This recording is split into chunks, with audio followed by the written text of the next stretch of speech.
what I did, I started with what you can see in the middle of it, that we're publishers, okay, and I needed to describe where the publishing is not going to be done, let's say at retail venues or something. It's going to be a website, okay. So everything is going to be prepared and some arrangement done with printers, and so people then buy it from us, and then it gets sent by snail mail or courier or whatever to their location. All right. So I just said in-house custom publishers. I don't even know if that's a legitimate term or not, but for us, that's where I'll start. If I find something more legitimate, I'll change it. So what I've done there is, if you go to the right of that, okay, so now what are we going to do? I remember I've answering your questions. You were the one that motivated this whole process. Okay. So I then did another mind map. So we've got alternative life, which we've spoken about, and then I've just added a little link onto that. Suffering life with nervous disorders being the first thing that we do, okay, and then moving on that to online membership platform and printed magazine, okay. So that's a sort of a three-step. Then comes underneath that, adaptive reuse program. This would be starting with broken musical instruments, and then there's a process that one has to go through, I guess, with purchasing goods, workshops, etc. And there's probably a training program if you're going to encourage other people to do this from their homes. So there would be workshops and training. And then underneath that, I've in the light of your latest conversation yesterday, yesterday was it? I've called it Back to the Future training, because you were saying let's go back 12,000 years. All right, let's see what we can bring forward from the culture and so on. And so I just called it Back to the Future, and not original, but I think it does describe what you currently are now going to be moving and researching. And then to the right of that, I said heading to digital distributionism, and then an online platform, business planning and funding of this training. So that's basically what we'll be going to be doing, okay? How we're going to be doing it comes out on the left side, okay? So the most important aspect is the circle in the middle, okay, which is the Team Phoenix Rising. Okay. And then off that comes all the aspects that will be involved in doing a business, and it's certainly it's not, there are more things we're going to add to this, but what I said at the top, I'm going to move around anti-clockwise. You get marketing, brand, and sales. That somebody would be, or a department would be involved with that. And there will also be orders and deliveries, which will probably be an offshoot of that department, but it may not, okay? Then we're going anti-clockwise, customer and platform relationship building. So we're going to have platform, or a platform that's going to be perhaps unique to us, and so there needs to be somebody that's in charge of that, dealing with potential customers and people wanting information and whatever we put on that platform. Okay? And then underneath that is research and writing, as far as the magazine is concerned, and I'm not quite sure how much research would be involved with regards to your workshop, but I had certainly ebooks in mind, and articles. And then underneath that is adaptive reuse workshops, how you perceive that, okay, and how you manage that, and it will be controlled by yourself and motivated by yourself. And so you're probably going to, upskill yourself and then share that upskilling with other people, and set up a workshop, and whatever you decide to call the workshops, okay? And so you'd have workshops all around Australia, and people are buying these musical instruments and upgrading them and then reselling them.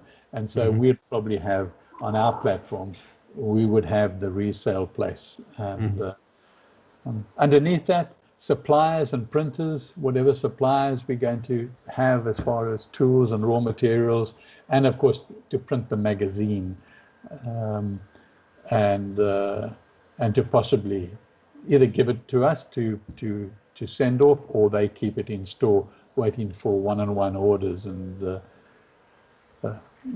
get them off. Okay.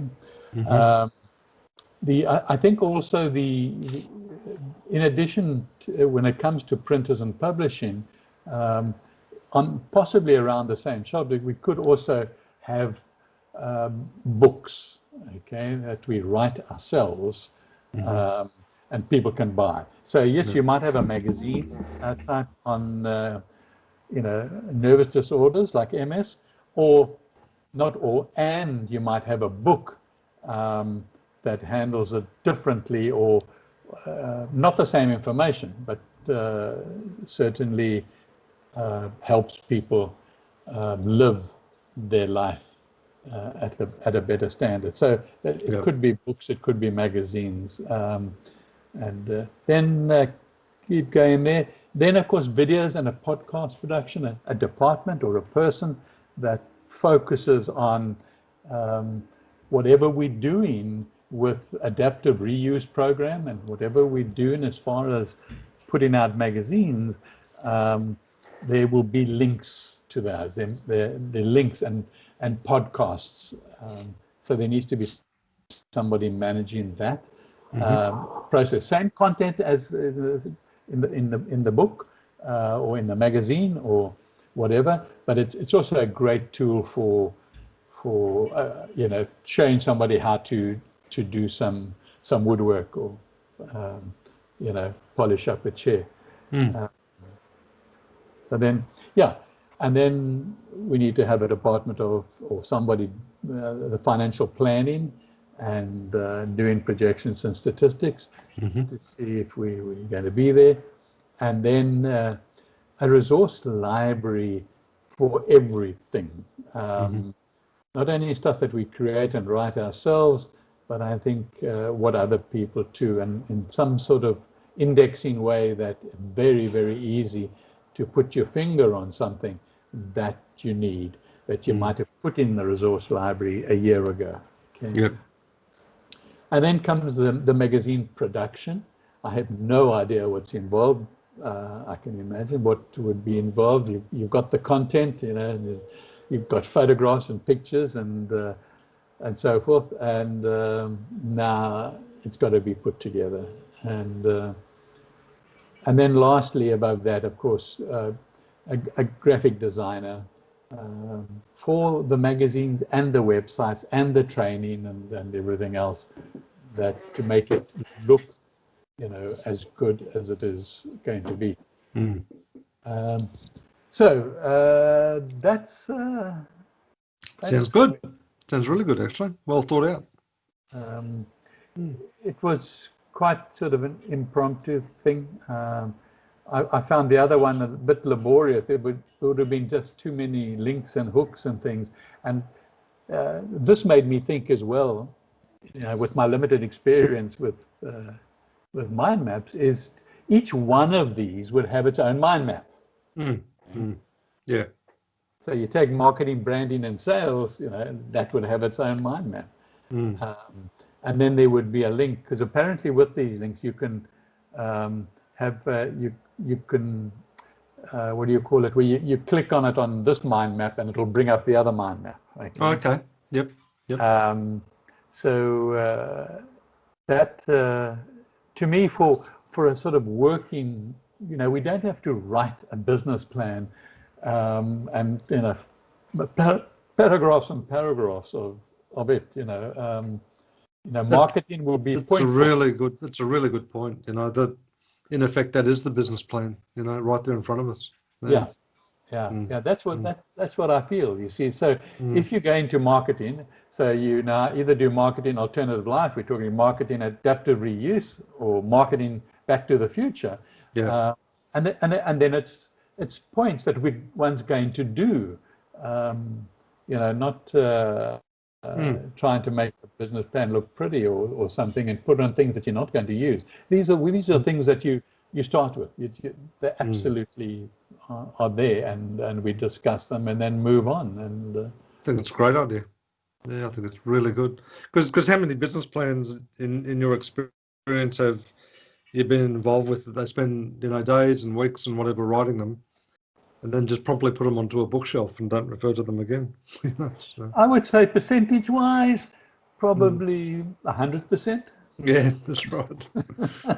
Exactly right. They give it to the bank manager, and he looks at it and gets his accountant to look at the figures, and then he files it away. See, the beauty about what you're creating here, though, is it's just a management tool, but it's links the strategy right down through to operational actions, doesn't it? So. It does. Hopefully, that's exactly, and it has to. Otherwise, it's not going to work for us. Yeah. No, I think you've done really, really well. Actually, that's brilliant.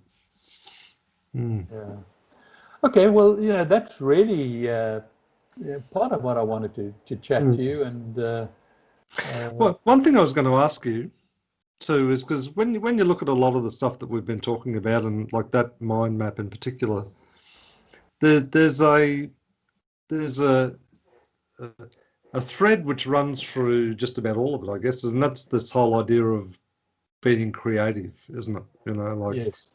And also sort of breaking free of a lot of the traditional constraints and so on, which have been built up over the last few hundred years around, that's come up to consumerism and all the assumptions that have underpinned that, false assumptions largely. So that creative thread is something that I think maybe we also just need to sort of think about in a more of a conscious sense too. Not so much about, it being a functional area, but maybe it's sort of, that we sort of develop a process around it, perhaps.